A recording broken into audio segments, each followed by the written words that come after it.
everyone.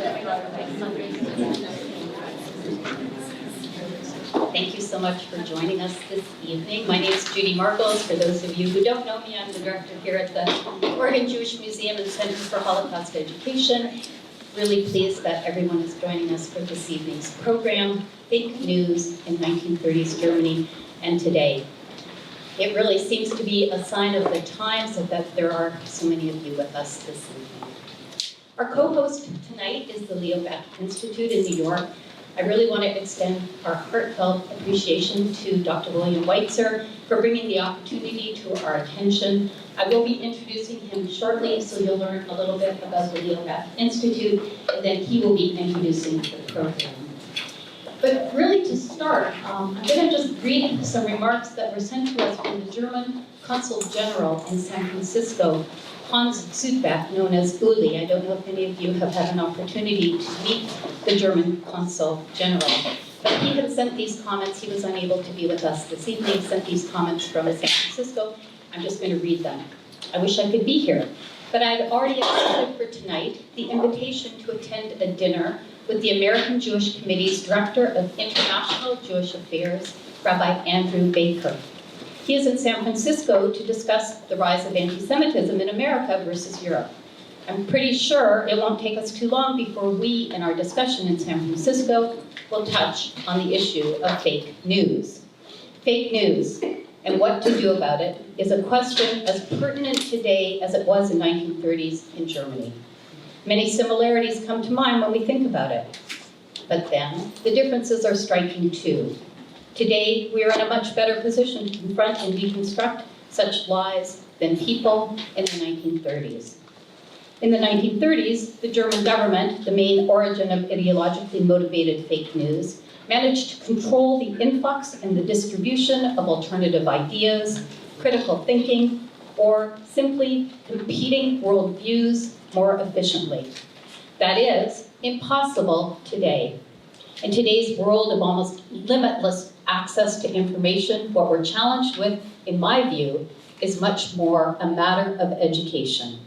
It is a matter of instilling into the next generations the urge never to settle with non-fact-based news, never to ignore doubt just because it is easier to do so, less troubling or less time-consuming, and eventually to be ready to speak up and to take sides publicly and proudly. By the way, the recommendation never to describe lies as facts or facts as lies, that recommendation was one of the most applauded thoughts which our German Chancellor Angela Merkel shared with Harvard graduates in Boston a few days ago. My suggestion, make some time to listen to her speech. It is very personal and a very wise speech and worth your time. He goes on to say, I love the Oregon Jewish Museum and Center for Holocaust Education. I didn't pay him to write that. Which I visited first 3 months after I took up the job as Consul General in 2017. And that is not only because the fabulous team manages time and again to convene a lot of good people, but also because this is a place where necessary discourses are taken forward. But with my very best wishes for a controversial and lively discussion. And again, that was the German Consul General, Uli Südbeck, who sends his warm regards.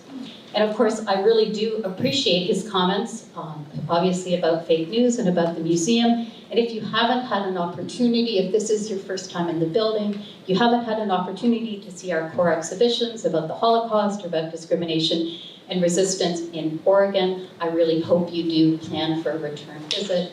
As well, we have numerous public programs such as this evening. I would urge you to check out our website. Uli's comments, of course, are also a perfect lead-in to this evening's event, and it is my sincere pleasure to introduce Dr. William Weitzer, who will be our moderator this evening. Since earning his doctorate in environmental psychology, Dr. Billy Weitzer has served as an administrator and a consultant in a variety of areas, including strategic planning, institutional research, and assessment.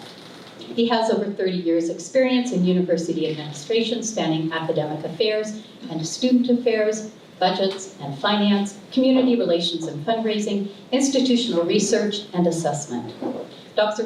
Weitzer has served in positions at 3 academic institutions, as Assistant Vice Chancellor for Student Affairs at the University of Massachusetts, Amherst, as Senior Associate Provost and Dean of Continuing Studies at Wesleyan University, and as Executive Vice President at Fairfield University.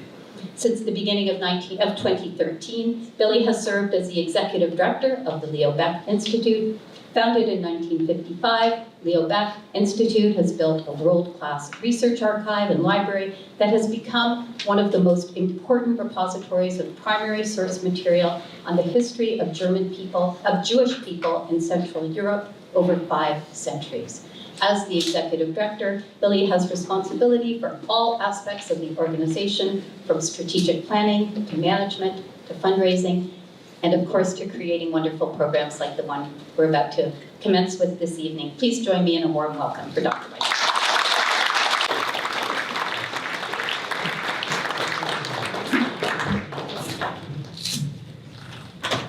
Thank you, Judy, for your introduction and for working with LBI to host tonight's event. It has been simply wonderful working with you and your colleagues here at the museum.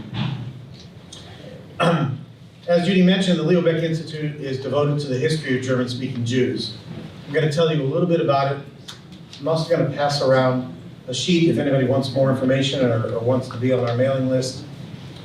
And before I forget, because I get so involved in talking about it, we love materials. So if you have or you know someone who has materials about Jewish history that should be in an archive, we are interested. Of course, we're not going to compete with the Oregon Museum, but in my view, materials need to be preserved. And it doesn't just have to be German Jewish. We're in an organization, as I'll explain, with other places. So these materials need to be preserved. This history needs to be saved, particularly, as we all know, where we're at this liminal moment.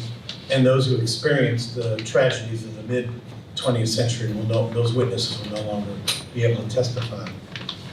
But actually a good segue to pointing out that in 1955, a bunch of prominent German Jewish leaders, including Martin Buber, Hannah Arendt, Gershom Scholem, and Rabbi Leobeck got together and said, we need to preserve German Jewish history.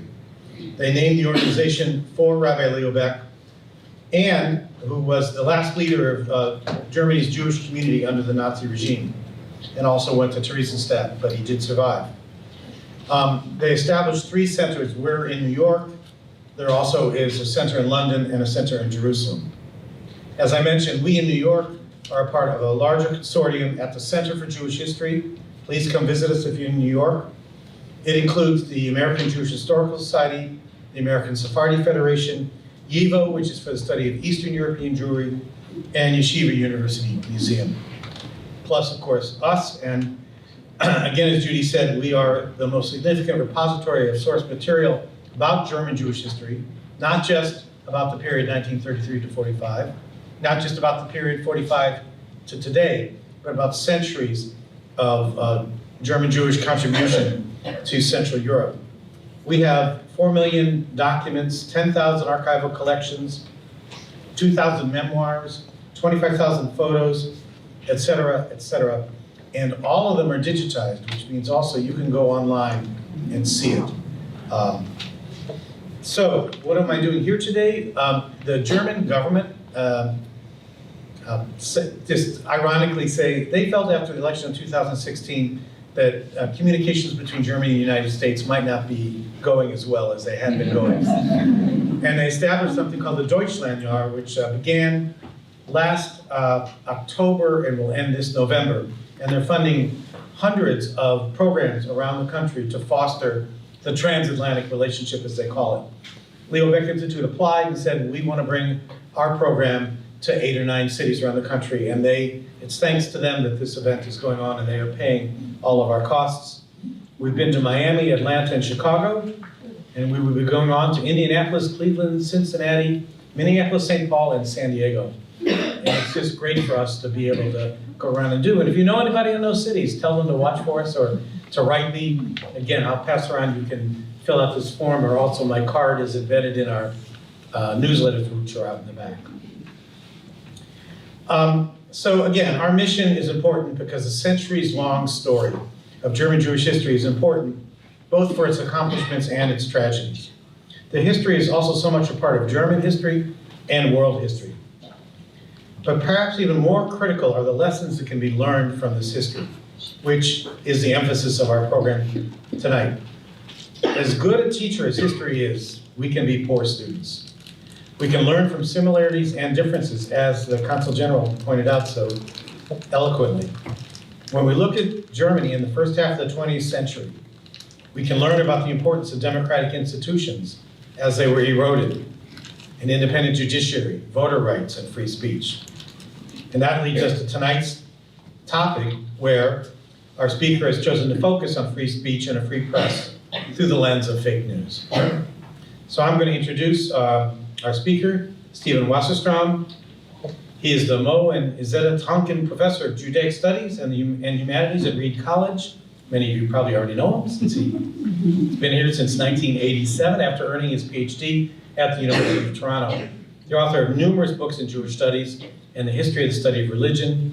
He's also been an invited fellow in Jerusalem, in Berlin, and Princeton, and he's presently working on a study of Hans Blumenberg's philosophy as the expression of a German, there's a word missing. As a German Jew, that's the word that's missing. Thank you. After Steve speaks, I will join him, as will Friderike Heuer, who will be on a panel. Friderike was born in post-war Germany and trained as a lawyer. After she came to the US, she got her PhD in experimental psychology from the New School for Social Research. After teaching for 15 years at Lewis and Clark College and doing research focused on memory of emotional events, she retired in 2004 to pursue her interest in the photographic arts. So again, after the lecture and the panel discussion, we will take a few questions, and there will be additional time for questions and discussion at a reception that immediately follows. Steve, please.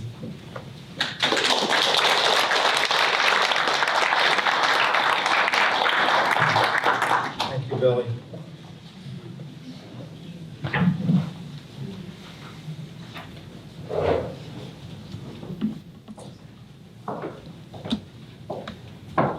My thesis tonight is simple. Fake news isn't merely harmful to our political discourse. More importantly, it is intrinsically insightful. The claim of so-called fake news, particularly in my focus this evening, which is on the protocols of the Elders of Zion, is not about arriving at the truth that has nothing to do with news or the truth. It is, on some level, a call to violence. Now, let me try and persuade you of this thesis. Conspiracy theory, which is my topic tonight, specifically the protocols of the Elders of Zion, is not, of course, as you know, not actually a theory, but it doesn't really interpret the world as you might think. It over-interprets it. And then it weaponizes that interpretation. One is reminded of the medieval blood libel. The blood libel, of course, as I think most of you know, was an accusation that the Jewish community in medieval Europe was using the blood of a young Christian boy, usually around Easter time, and baking it into matzah. And this accusation, as crazy as it sounds, led to many terrible, violent acts against Jews. The libel was used to persecute Jews on the basis of an absurd and extreme story, a story tenacious enough to survive decades and destructive enough to stimulate expulsions, riots, and pogroms. Conspiracy theory was evolved to justify such violence. The Protocols of the Elders of Zion, my topic tonight, projects a danger so great that it must be met with violence. According to its Italian editor, and it's in all languages essentially, the protocols contain the plan for an occult war on the part of the Jews against everybody else, whose objective is the utter destruction of the non-Jewish peoples. So we're not talking about, and I won't be talking about harmless rumors or mere misconceptions or political spin. We're talking about something more like a viral contagion.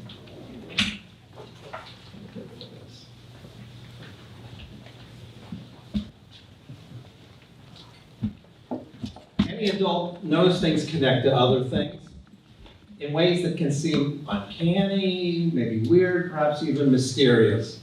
But when you catch the virus of conspiracy theory, a momentous realization seizes you totally, like an aha shiver down your spine, that secret forces are manipulating you and me and everyone. This spooky overinterpretation of the world, again, crazy as it might seem, it's extremely popular, connects every point with every other point so that everything is clean and clear. It gives you a single answer to all your problems and thus gives you a perfectly coherent universe. You can't acquire this serenity for free, however. You must earn it by assaulting and ultimately, in the long run, annihilating the world enemy. So, most importantly then, conspiracy theory provides, in the title of one of the best books about it, a warrant for genocide. The full-blown, robust version of the everything connects fake news is, as I said, conspiracy theory. I'm going to take this one example now and unpack it for you. The protocols are, I think, arguably, probably safe to say, the mother of all fake news. One that is alive today in Europe and as it was in the 1930s and indeed around the world today. One recent article calls it the fake news at the heart of the far right's Jewish conspiracy. Ever since Adolf Hitler cited the protocols approvingly in Mein Kampf, and Henry Ford, the car maker, publicized them here in this country, the protocols has led the world of fake news. It's not just that Hitler cited it, it's just the answer to anybody's problem. It has a global appeal for fixing your troubles. It explains to everyone, and it explains everything. When I emphasize this, the totality, one important reason why it's so powerful. You might almost think of it as a kind of reverse image of the Gospels. And this is a quote now from one prominent hater from the mid-20th century. For an Aryan, nothing is more invigorating than to read the protocols of the elders of Zion. It does more for our salvation than any number of prayers. Since it is an article of faith, argument against it is futile. Having invulnerable answers empowers the powerless. It is irrefutable. That's a lot of power. Trying to refute a conspiracy theory is like trying to refute climate change denial or Holocaust denial. The protocols is the ultimate fake news, the conspiracy theory with the biggest impact around the world. And so acquiring this power is a matter of some serious moment to us. It also has the biggest message. It delivers the news about the whole of society. It is a revelation about who is really lying to you, who is really pulling all the strings, all the strings. The protocol is a stirring manifesto, a brief but definitive narrative, a story about everything. It is a fantasy that Jews control the whole world. The protocols, by the way, should your mind be going in this direction, is not just for idiots. Martin Heidegger, one of the greatest philosophers of all time, clearly was sympathetic to views related to the protocols, and so there's been a lot of recent work done on that, but I might return to that point. Because it offered a total explanation, it also provided a kind of total consolation. In this sense, again, it's not, in a way, not far from religion. It does more for our salvation than any number of prayers. Now, one uncomfortable implication, which we might discuss in the question and answer, is that conspiracy theory is, in this sense, very close to religion. I might just add that it is used today by clergy in Eastern Orthodoxy, Roman Catholicism, Sunni and Shiite Islam. They all agree, those who use it and promote it, on the protocol's apocalyptic attack against them by the world Jewish conspiracy. The protocols of the elders of Zion is humbug, but it poses in these sacramental tones as a kind of sacred narrative about universal meaning that puts Jews at the center of the human universe, and in a sense, it attributes a lot of power to them, well, total power to them. Where did such a thing come from?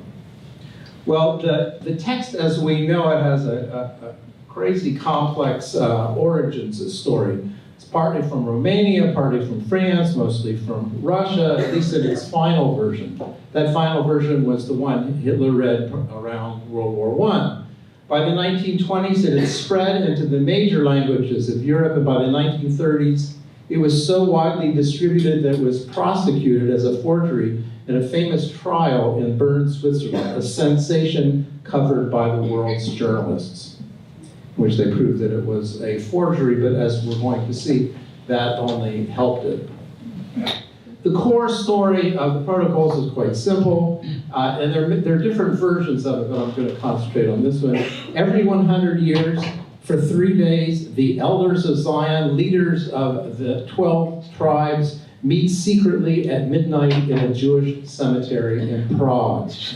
The protocols are the minutes of one of their meetings. The chief rabbi's speech begins this way. For 18 centuries, Israel has been at war with that power which was first promised to Abraham, but which was taken from him by the cross.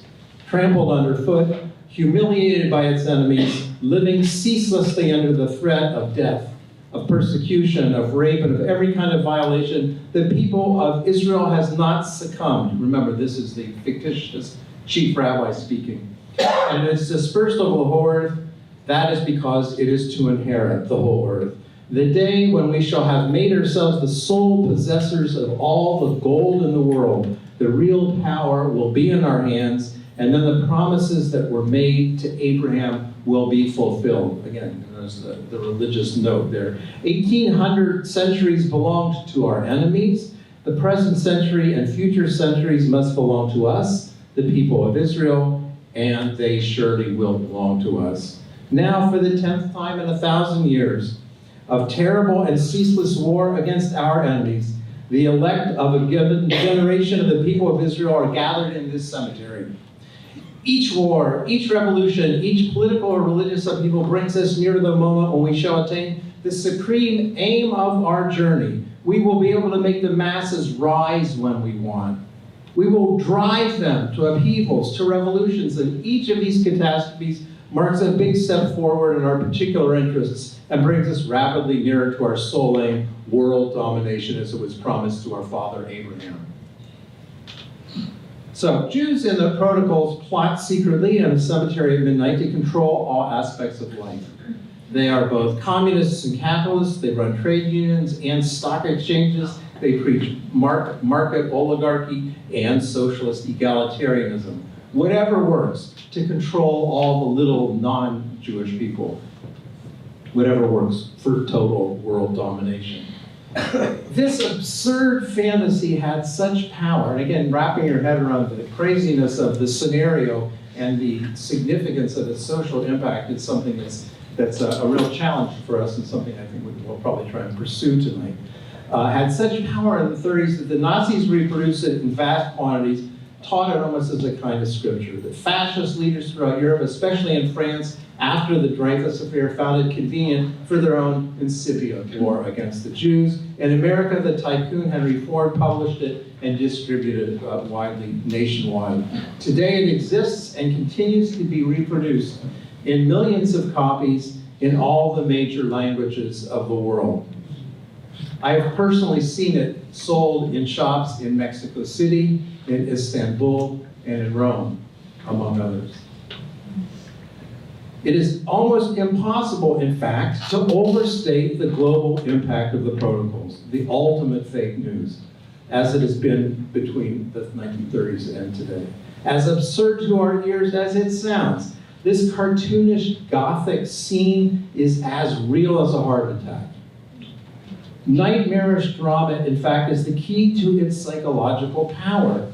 And I think it's not unrelated in a sense to Gothic narratives.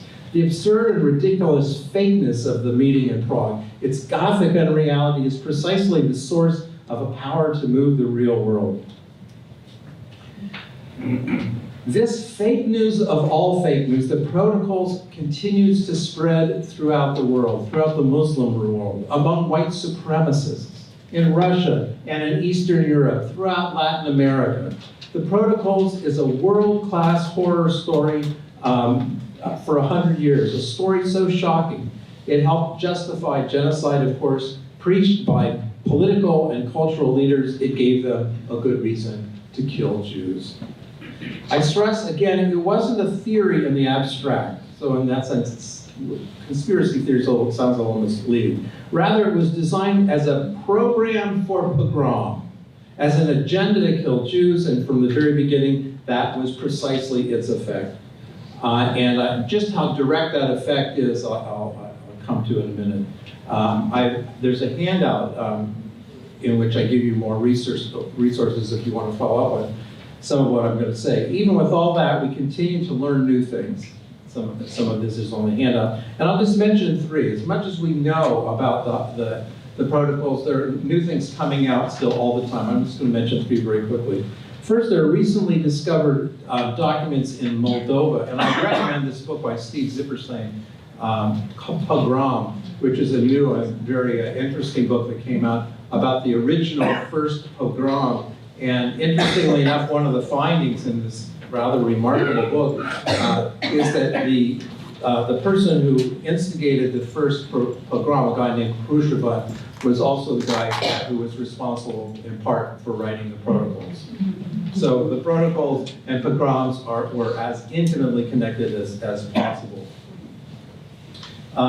The second, in recent literature, we have the recently published Black Notebooks of Martin Heidegger. The most important study of them, or at least the most widely read, I think, is a book called Heidegger and the Myth of the World Jewish Conspiracy. Think about that. The man still considered the most influential philosopher of the 20th century, believed in some form of the world Jewish conspiracy. Third, it continues to stimulate the imagination. I recommend to you the award-winning graphic novel, The Plot by Will Eisner, a wonderful book and one of the original graphic novels about the protocols, and a diverting and rather delightful novel by Umberto Eco, The Prague Cemetery. Now, as I noted, its power is found in its irrefutability. For its proponents, it doesn't matter if it's true.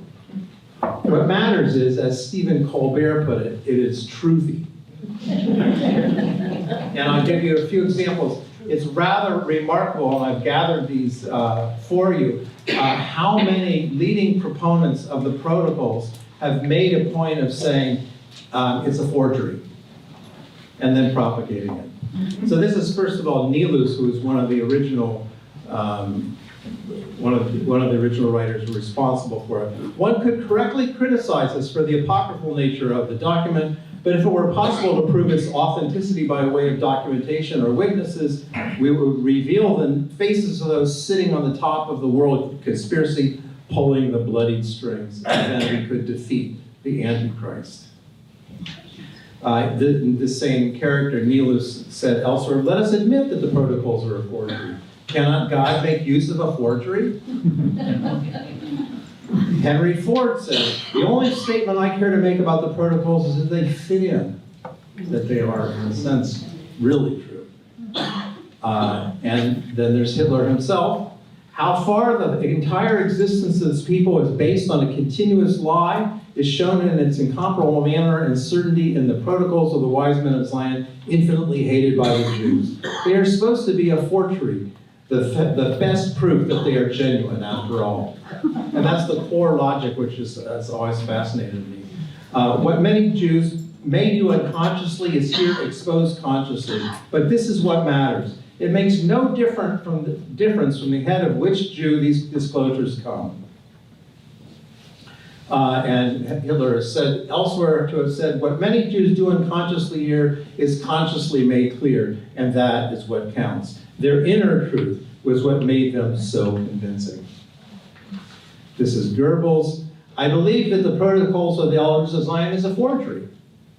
That is not because the worldview of Jewish aspirations expressing them as too utopian or fantastic. One sees today how one point after the other of the protocols is being realized. But I believe in the inner, not the factual truth of the protocols. You notice they all say roughly the same thing. Eichmann had always believed, I'm quoting from a recent biography of him, had always believed the ritual murder horror stories about Jews were propaganda and had recognized the protocols as a forgery from the beginning.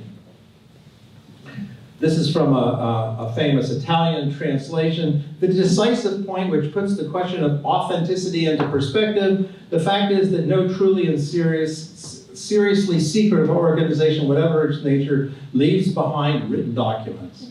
This means that the problem of their authenticity is secondary to the far more serious and essential problem of their veracity. This is Ezra Pound. Ezra Pound did fascist propaganda and anti-Semitic propaganda, and this is from a radio broadcast from 1943. If or when one mentions the protocols alleged to be by the elders of Zion, one is frequently met with the reply, "Oh, but they are a forgery." Pound goes on, "Certainly they are a forgery, and that is the one proof we have of their authenticity." I could go on. Now, this logic, I want to emphasize, has not gone away, and it is not just segregated with a crackpot text like the Protocols of the Elders of Zion. I quote now from the White House Press Secretary Sarah Huckabee Sanders. White House Press Secretary Sarah Huckabee Sanders said Wednesday, this was November 29th, 2017, some anti-Muslim videos had been retweeted by President Trump. And she said in a press conference, it doesn't matter whether the anti-Muslim video is retweeted by President Trump are real or not, because the threat is real. The threat is real. What the president is talking about, the need for national security and military spending, those are very real things. There's nothing fake about that. So almost the identical kind of defense. And this one is not quite on point, but it's just too good to pass up. This is presidential lawyer Rudolph Giuliani on Meet the Press. Some of you may have seen this, Giuliani. And when you tell me that, you know, he should testify because he's going to tell the truth and he shouldn't worry, well, that's so silly because it's someone's version of the truth, not the truth. Chuck Todd. Truth is truth. I don't mean to go like Giuliani. No, it isn't truth. Truth isn't truth. The President of the United States says, Todd, truth isn't truth. Mr. Mayor, do you realize that Giuliani, no. Todd, this is going to be a bad meme. Giuliani, don't do this to me. Todd, don't do this. Truth isn't truth to me. Like climate change denial or Holocaust denial, the protocols spread virally in an age of electronic amplification. It is the mother of all memes. Go to Google, go to YouTube, and you'll find tens of thousands of hits regarding the protocols of the Elders of Zion. Unfortunately, what this means is that there's very real little hope that we can, quote, refute, much less, and as I said, you can't refute it anyway, much less defeat the protocols. Let me just very quickly come back to the Pacific Northwest for a moment. Since we've had a particular problem with the protocols, conspiracy theory, and white supremacy is more generally here. Some of you may have heard of ZOG. I won't ask you to raise your hands. ZOG is the Zionist Occupation Government, and was at one time a popular designation to refer to, in a sense, to the Jews. This mythic personification of what used to be called the New World Order was coined by some anonymous American anti-Semite, probably in the Pacific Northwest, in the mid-1980s. It provided a brilliant rhyme on the apocalyptic Gog and Magog, while simultaneously sounding to the American ear like some dumb but nevertheless intimidating kind of lumbering beast. While the origins of the image are obscure, we have a clear enough picture of its emergence from the conspiracy culture of the American violent far right in the 1980s and particularly the 90s. What we had in the Pacific Northwest with all this talk of Zog and the protocols, this was particularly acute in North America, as you probably know. Consider this 1993 tract in which a violent bigot embraces, again, it wasn't all about idiocy, embraces the psychologist Carl Jung. The Aryan, he writes, this hater writes, the Aryan doctor Carl Jung studied psychiatry under the Jewish pervert Sigmund Freud, but in his relentless quest for the truth, Jung soon abandoned the shackles of his corrupt teacher and went on to learn things about the human mind that did much to pave the way for Adolf Hitler's crusade for righteousness in Europe. Jung taught that the archetypes of the Aryans were based upon a common theme, that we Aryans are descended from a race of gods who fought the dragon in the sky and followed him to earth to finish him off. These instigations were well known to Timothy McVeigh when he detonated the federal building in Oklahoma City. In Pittsburgh, recently, as we all know, the synagogue shooter felt a similar sense of urgency. He posted on Facebook, "I can't sit by and watch my people get slaughtered. Screw your optics, I'm going in." Our challenge as citizens is this: overblown and flagrantly ridiculous myths must be taken seriously. This is especially true in our region where white supremacist myth goes beyond even the protocols. I'm going to give you just one example from a hateful ideology called Christian identity. Christian identity developed the forces in which the forces of Satan were identified as a Jewish cabal, so that the conspiratorialism of the protocols of the Elders Design were subsumed under a more comprehensive concept of Satan's struggle against God. In all these cases, Jews are made scapegoats. The protocols provides a mythic ammunition for an insurrection that must lead to the final war of all wars.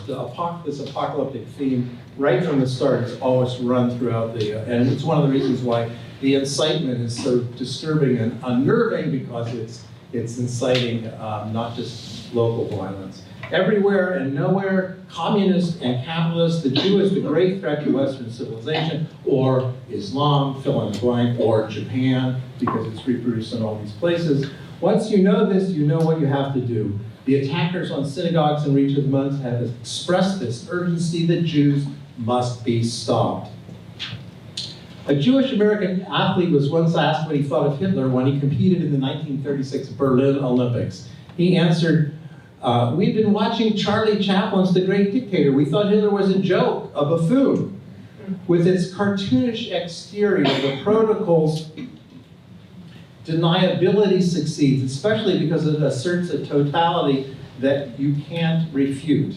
This hyper-coherent alternative universe provides it with a kind of Teflon resistance, not the least because it repels unbelievers, even as it seizes believers. Because true believers in the protocols believe totally.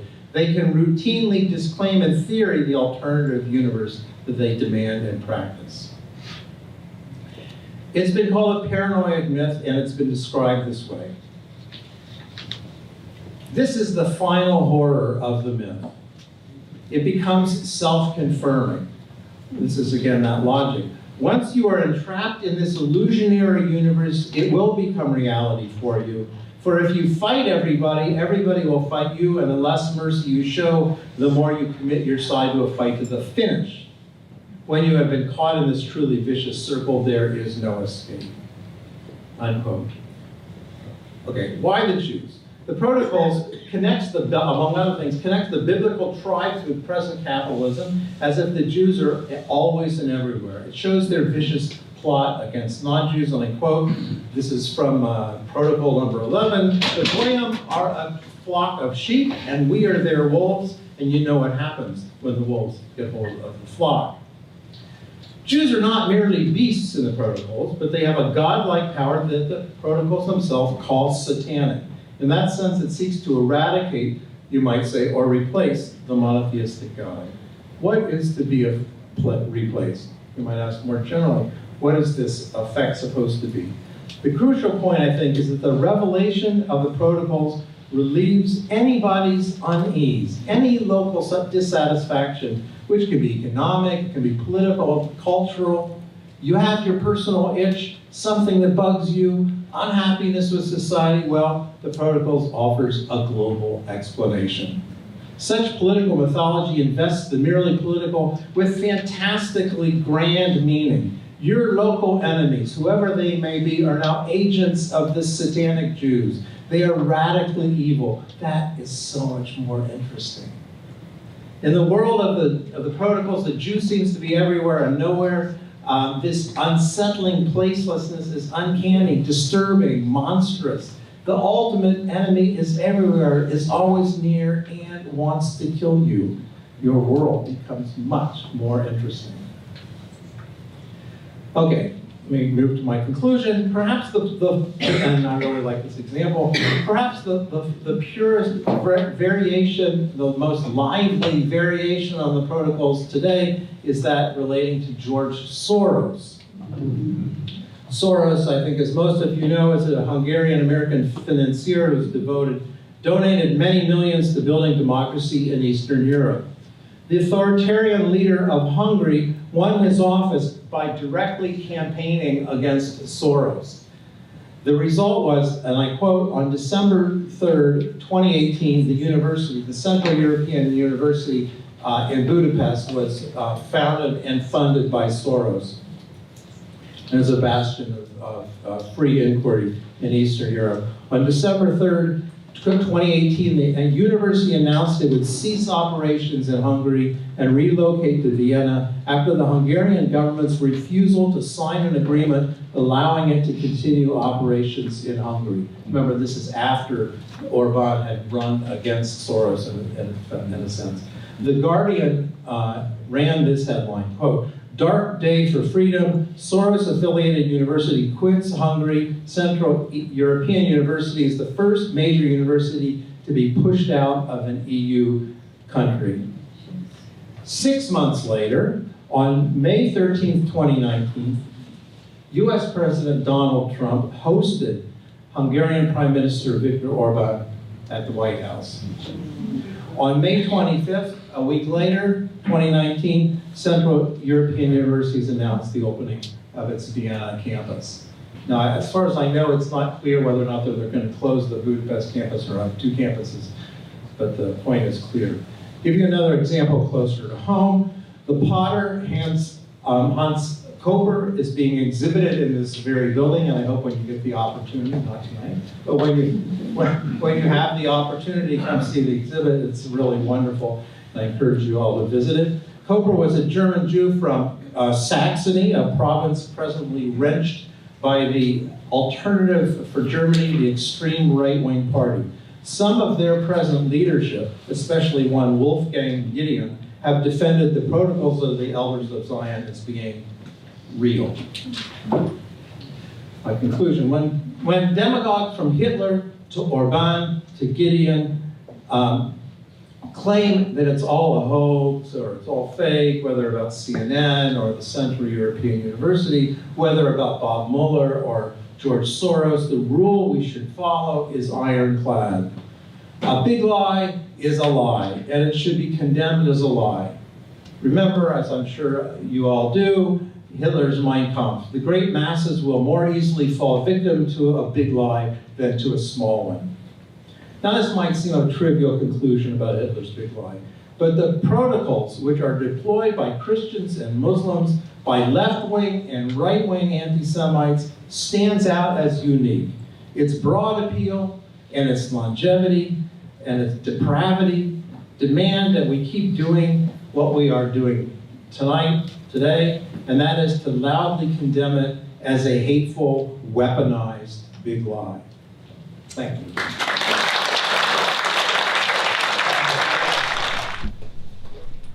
Thank you. So, thank you, Steve. That's given us a lot to talk about. A wonderful example of fake news, and I think we'll do a lot to expand on it and to think a bit about today's circumstances.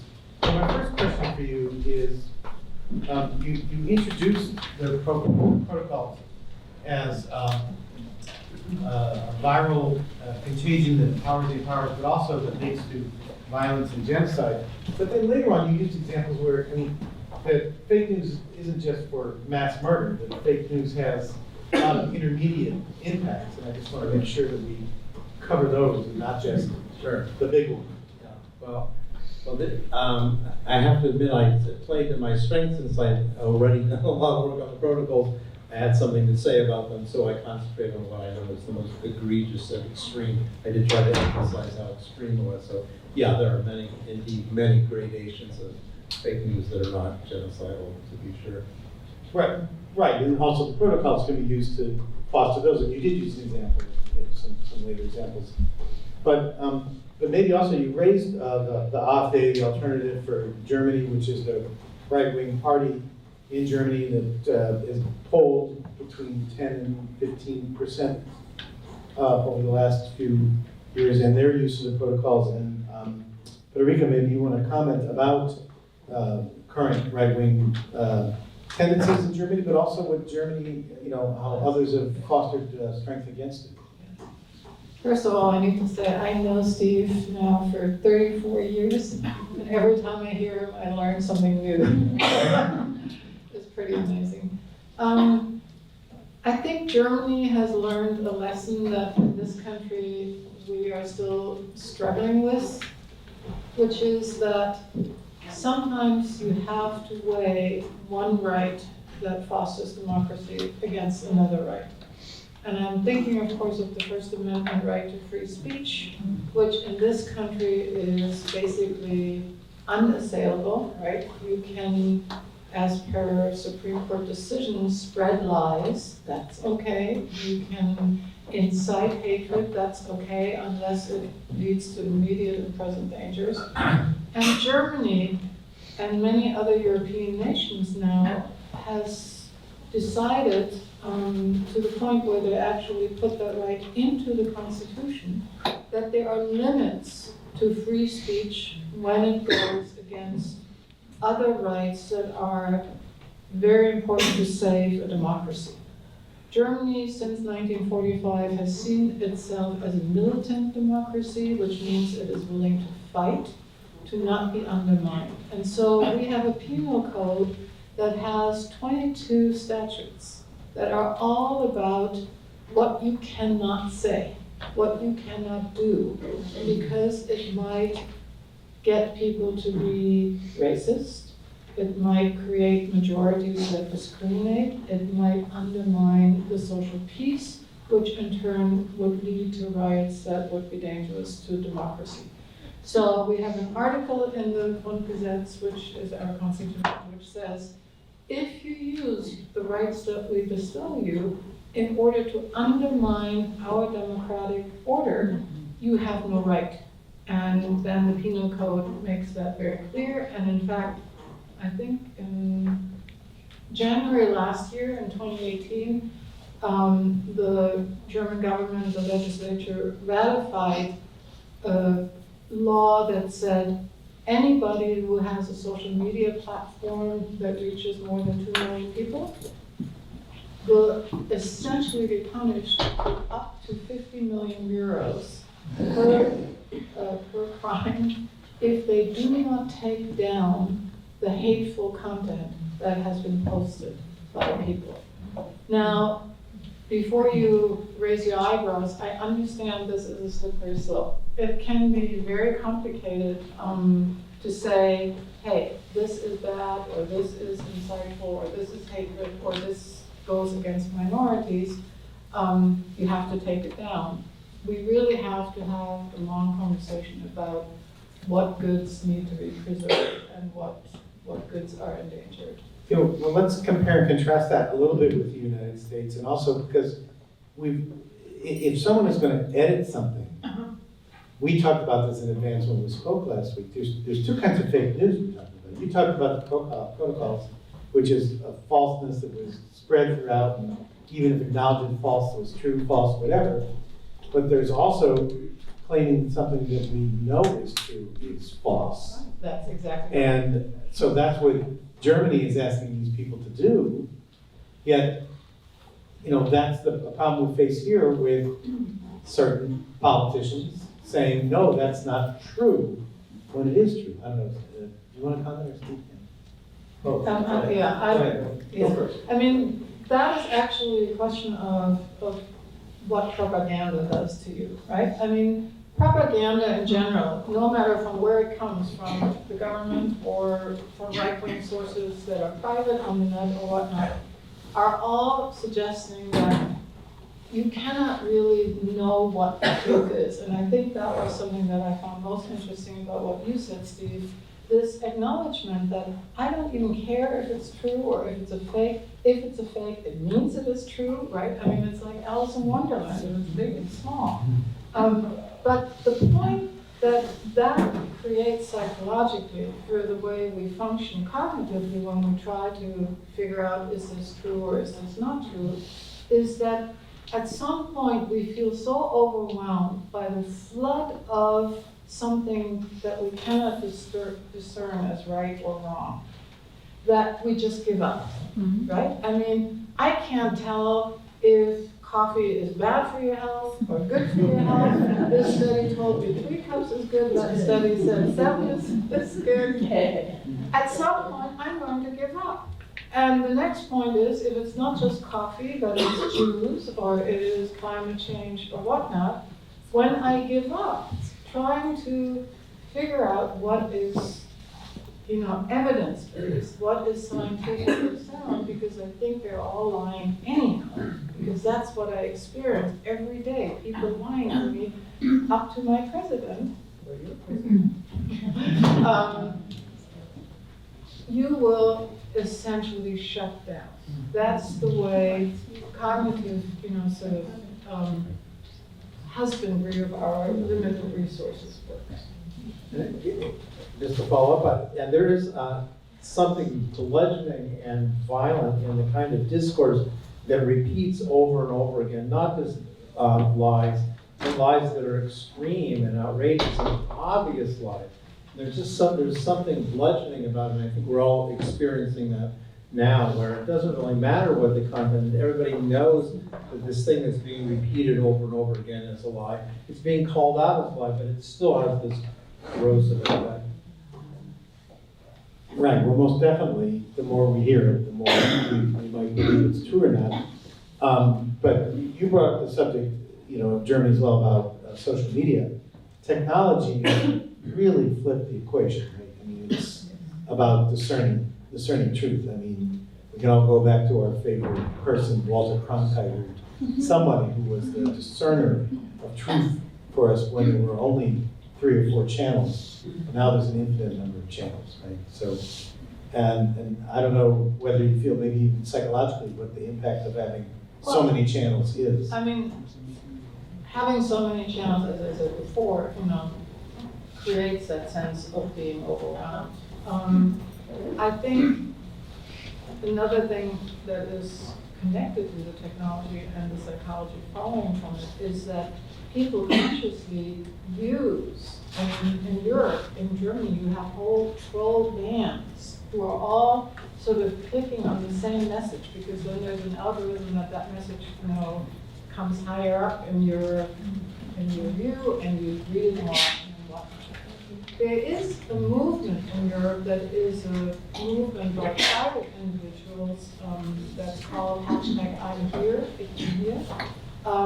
which is individuals, 10,000s of them by now in Germany and in Sweden, go onto Facebook and do not argue with the extremists directly. They are not saying, get lost, or what you're saying is wrong, or you're not allowed to deny the Holocaust or whatever.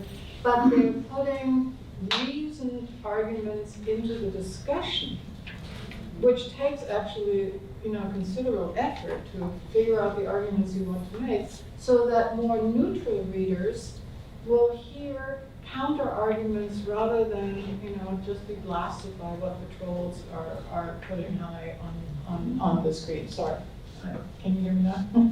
So basically, there is this attempt of individuals to counteract it. But I think a different question, if you don't mind going on that, is the fact that how we usually think, what serves us right, usually no longer works in this technological environment. So for example, if I ask all of you, you see the headline, they found a statue of Elvis on Mars. What do? Statue Of Elvis Presley on Mars? I mean, you say, of course not, right? You don't even think. You just roll your eyes and you say, supermarket yellow sheet or something like that. If next to that headline, you see the headline, there's unrest in Sudan. What do?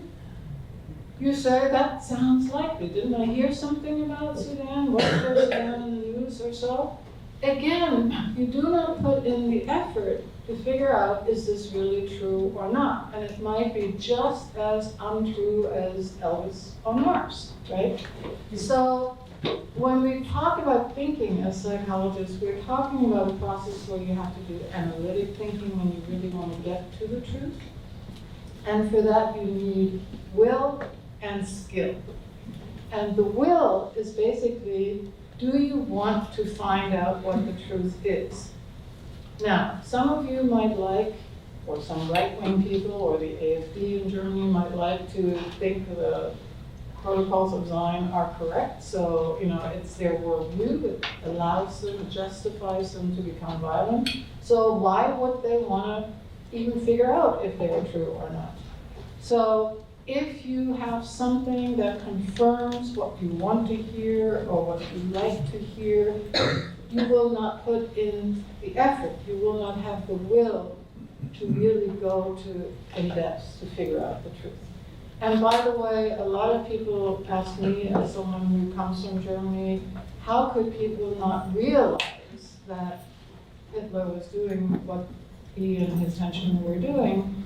And honestly, if you heard their work camps in Auschwitz or Theresienstadt or wherever, it felt like something that you could, as someone who was German, who was in this line of thinkers and poets and philosophers and whatnot, you could basically say, okay, we aren't that bad of people. We do work camps, but maybe that's what we need to do right now. You could not face the truths that there were extermination camps because you could not confirm with your own belief in the goodness of the German, Enlightenment nation that this could happen. I'm actually hearing two different things. They don't have, just like fake news, they could both be right. But on the one hand, you're saying the protocols are so absurd to get people that it doesn't matter if they're real or not, they're not. But in your examples, it's almost, because violence somewhere is a place that I believe violence can be, it's close enough to a reality that I've known, I will accept it more readily than Elvis on Mars. And are both true? I mean, will we perceive something as true on the one hand because it's close enough to something that sounds true? And why is it then that we also can buy into something as absurd as the protocols?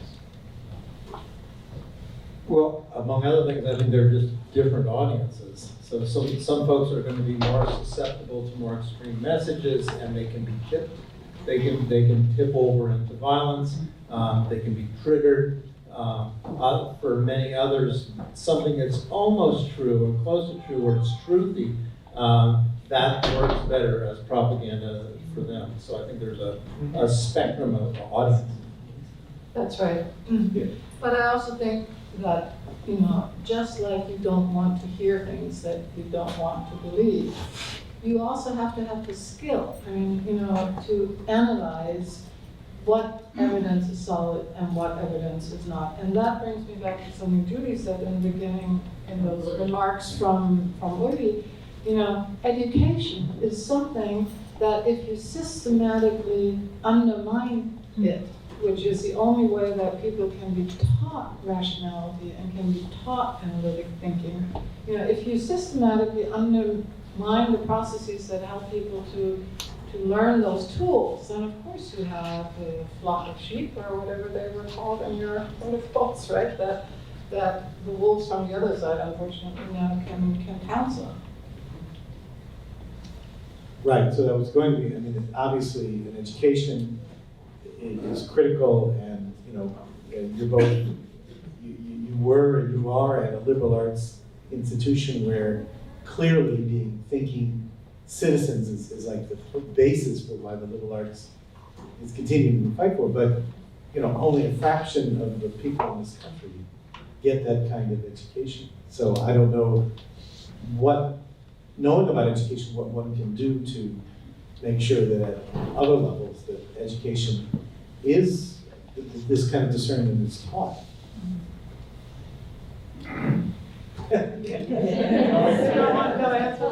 Well, I mean, it is, as so many things, a question of how do you organize an educational program. For one thing, you need to have educated teachers, motivated teachers, they need to be paid right? I mean, it's a question of where do you allot resources for education. The museum here does an enormous job, I think, picking up the slack where schools don't have the resources, right? You get classes here, classrooms of kids who learn things that they would otherwise never encounter. So it's about deciding what matters. And the question is, it's not just a lack of funds that makes education bad, it is a lack of will, to have citizens that are fighting for democracy, who are willing to be militant democracies. Just to follow up on your earlier example about the trolls, I've spent my life in higher education, believe that education makes good citizens, all those, the educational mission of a place like our college, where you worked, and I still passionately believe that, and what alternatives are there? However, I think the one thing that I can add is that we need to continue to evolve, and what we thought we understood to be reading deep old books and reflecting on them, and that's going to be sufficient, isn't sufficient anymore. It's a very much more complex and fast-moving universe. We've got to be smarter, and we've got to be more flexible in understanding what we do as educators. So before we turn it over to the audience for some questions, let's focus on one other example that Friderike might want to comment on, because it's almost real news, but then it's how do people interpret news. So in Germany in the last few months, there was one individual who we believe was attacked because he was wearing a kippah. It turns out he was an Arab Israeli, right, that was wearing one in support for Jews in Germany. And then the lead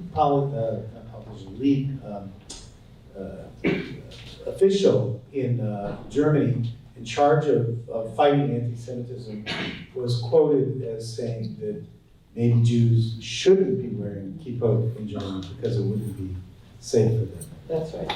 It actually was an uproar. The incident with hate, against someone wearing a kippah was not an isolated one. That was one of the ones that stood out because it turned out it wasn't a Jew. But anti-Semitic violence against persons has really skyrocketed. It used to be, cemetery problems, or it used to be your tires of your car in front of a Jewish preschool, were slashed or something like that. But now it is physical attacks on people. And of course, Jews are not the only ones. Muslims are equally attacked. So are the Vietnamese, so are West African immigrants and refugees. The climate has become more violent. But the uproar was, of course, how can a German government official, who is the representative of the House, of Commons or whatever you call it, say you shouldn't wear a kippah. And there was a government appeal, like 5 days later, where other government people said, we all should wear kippah or something, which is sort of ridiculous, right? Nobody is going to do it. German people are not going to go on a Saturday onto the street and wear a coat. Rabbis from the Zentralrat der Deutschen Juden, the Central Committee, said, we have to be aware of when we work people, when we don't work people, but there should not be guidelines to say you can never do it. The whole thing, I think, encapsulates what Steve again said in his talk, that these incitement towards violence is starting to take root. There is a disinhibition going on with the election successes of the AfD, supported by their international friends, Bannon, traveling around and giving workshops on how to fight the Jews or, whatever he's doing. The disinhibition towards action is clearly visible in Germany. And people are clueless, and that's when they come up with these not well thought out proposals. Right, although I don't want to get into a long debate with you about this, and we didn't talk about this ahead of time, but and this is not just because the German government helped pay for this event. The German government takes great responsibility. As you say, they created a democracy that was designed to keep from happening what happened in the first half of the 20th century. And they actually support about 30% of the Leobeck Institute's budget out of responsibility, out of pure responsibility. So they are working really hard, and I think are doing as good a job in Europe as many other countries, and probably doing as good a job as we are in the United States. I mean, we're not immune from this violence. So when you use Germany as an example, I just want to make sure that we understand that it's very broad. And just to end with one other ironic truth or fake truth is this AfD that we've been talking about, the Alternative for Germany, the right-wing party, is recruiting Jews. The neo-Nazis are recruiting Jews, telling them we're your answer to the threat, which is this Islam. So it's a crazy world. So we're open to questions. Do you want to use this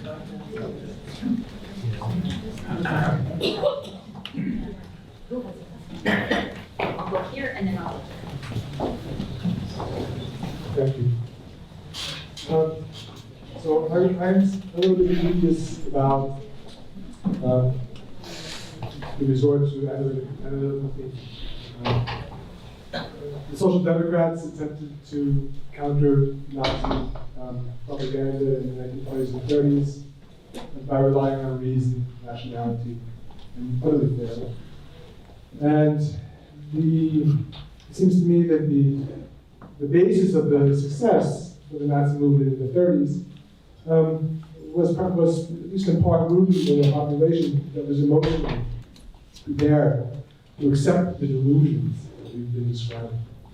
And so I'm wondering if a different kind of answer might be over the long haul more effective. And I'm thinking about this in part because the other night on the news, I heard a woman named Mariana Williamson speak, who's a psychologist. And she's running for president. I didn't know that. I'd never heard of this woman. But she made an interesting point.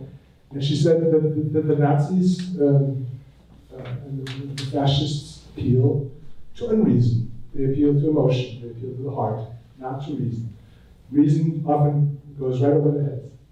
And so she argues that there has to be a response that is also aimed at the heart, but the message has to be the opposite. That it has to be one that appeals to people's emotions, but in a positive way. Love is what she argues. For what that means concretely, I don't know. But I'm a little bit dubious about the fall back on reason. Many of the Einsatzgruppe chiefs were, in fact, among the best educated people in Germany. Well, I think you would answer just in the sense that, the protocols, he's absolutely right about the protocols, right? How they appeal to people's some visceral hatred and sense about that. But I don't know if you have a view about how you fight that emotionally or not.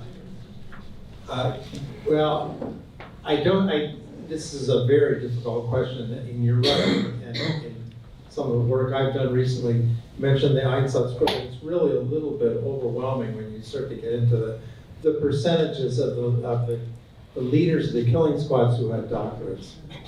Not only that, who went on to become distinguished scholars for many decades after the war.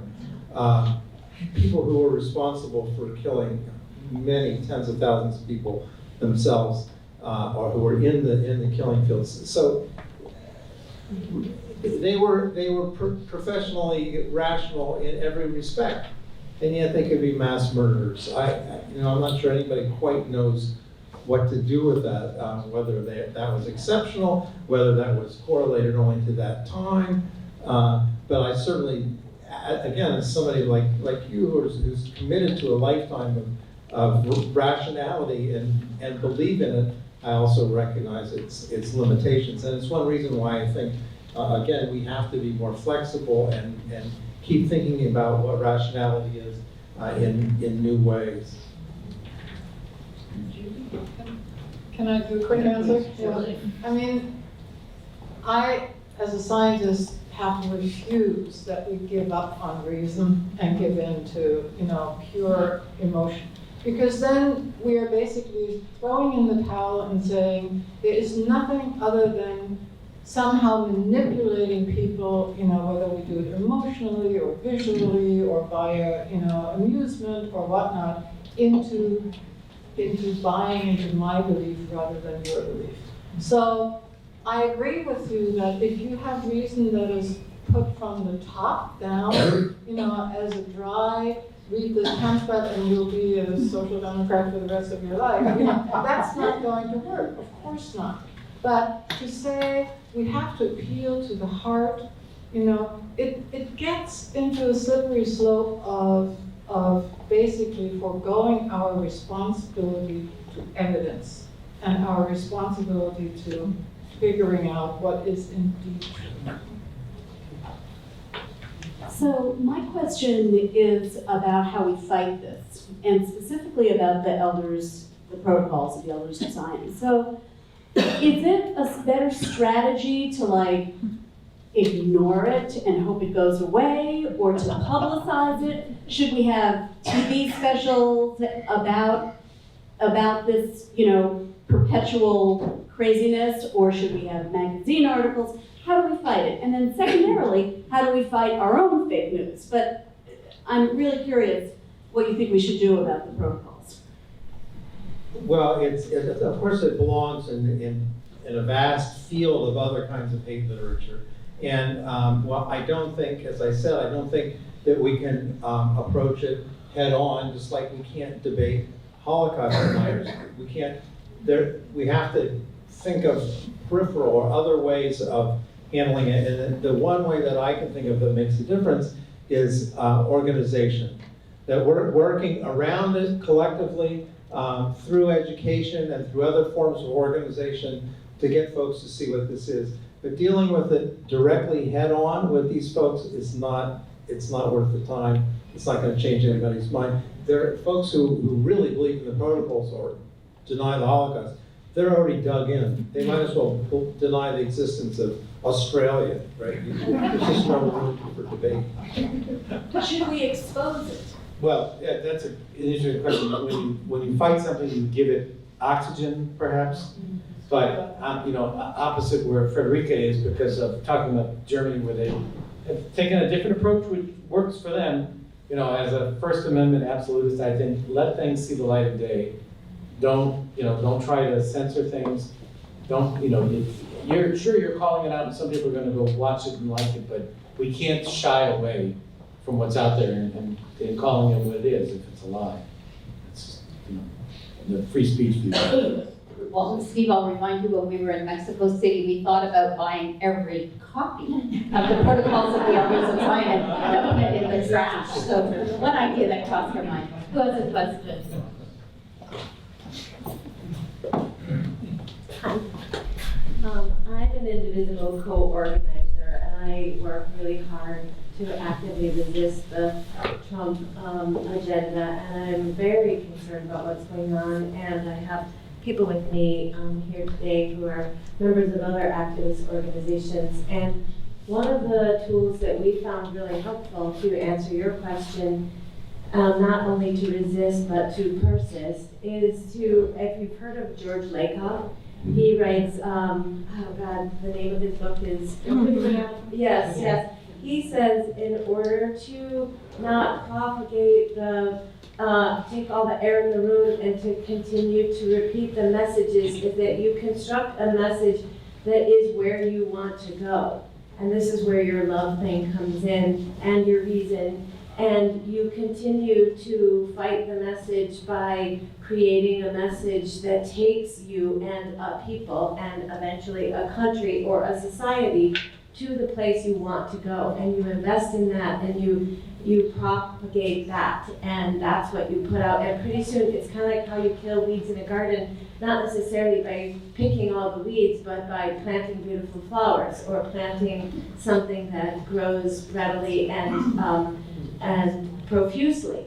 And pretty soon you don't see the weeds anymore and the weeds die. I'm not saying that's going to happen or that it's easy, but if you could purchase that book and do a dialogue with people over internet or in a meeting and construct the kind of messages that you want around the things you care about, whatever it is, and just like ripple that effect out there, you'll be doing, like, that's your part. What's the name of the book? What's the name of the book? Don't think of an elephant. Don't think of an elephant. Are you thinking of an elephant? You can also watch the Harvard Rage. Oh, yeah.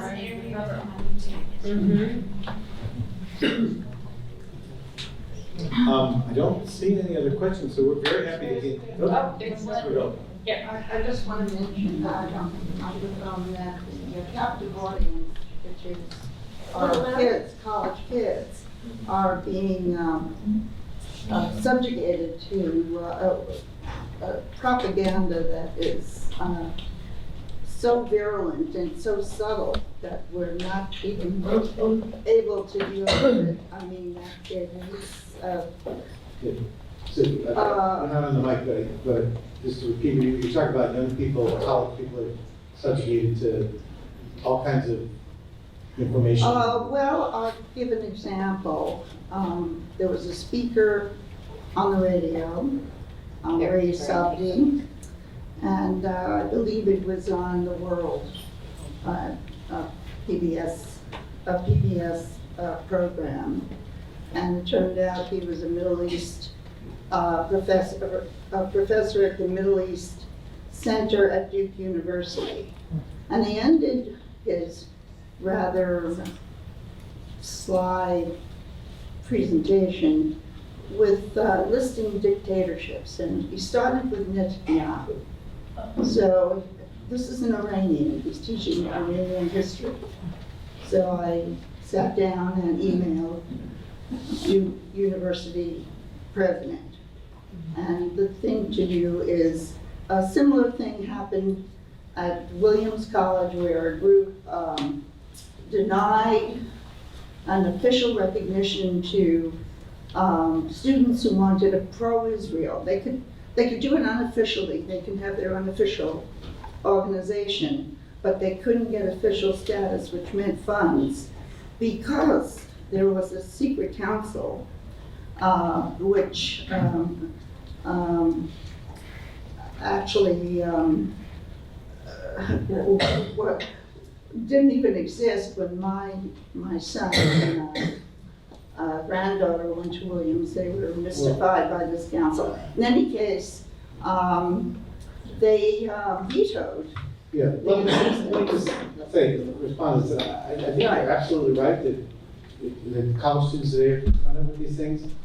But, and you mentioned that your son and this has been going on since I went to college and when all of you went to college. Yes, and he said so too. You know, so it's not just about, Exactly. I mean, there are controversial views that college students are going to run into when they arrive. And right now it's very, very difficult for in that respect, but it's not a new problem at all. Well, BDS is another threat, and it's pretty virulent. Understood, but this has been going on as long as colleges exist, and actually it is the great venue where 18 to 22-year-olds can grow up and learn to view facts and fake news and come up with their own views. But I agree with you, it is not easy. We'll take one last question.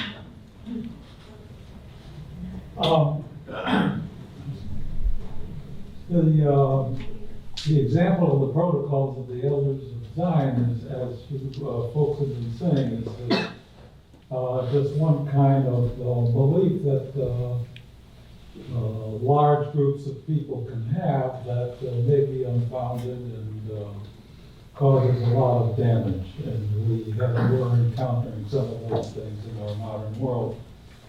And there's one ingredient in discussion that it surprises me that I rarely see thrown in to the argument in any of these examples, and I wonder what you think of the possible efficacy of this ingredient, and that is to ask the people who hold this belief what kind of evidence, what kind of fact could be presented to them that would cause them to have doubt about their belief.